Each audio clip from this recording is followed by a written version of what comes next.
second question, I think I'm going to be a little provocative and just make the case that our therapeutics, vaccines, and diagnostics will only be as good as the animal models we select to use to study the disease. And so over the years, since the outbreak of SARS, I think we've learned that the animal models are not always representative of the disease. But thankfully, to many years of research in that space, transgenic mouse models have been made available that do seem to be infectable with the current COVID virus.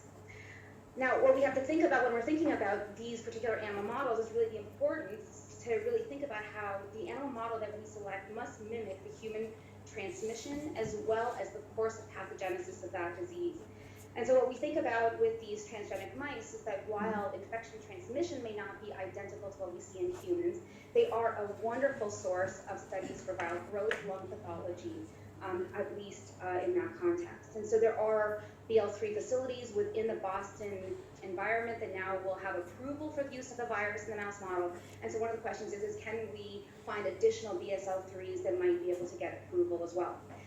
Two small animal models, the ferrets and the hamsters, have also been proposed as fantastic models to study the pathology of disease and do seem to mimic transmission events that occur as well as in humans. But limitations in the availability of these models is a concern, at least for those who are thinking about doing large number studies that are required to really define the value of particular interventions.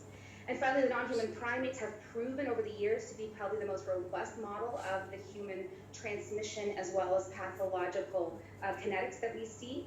And they do replicate biokinetics, transmission, clinical illness, particularly in some species like the African greens, the cynomolgus macaques, as well as the rhesus macaques. And the question really is do we have facilities within the Boston community to house these types of animals in order to do human-like infection, transmission, and pathogenesis studies?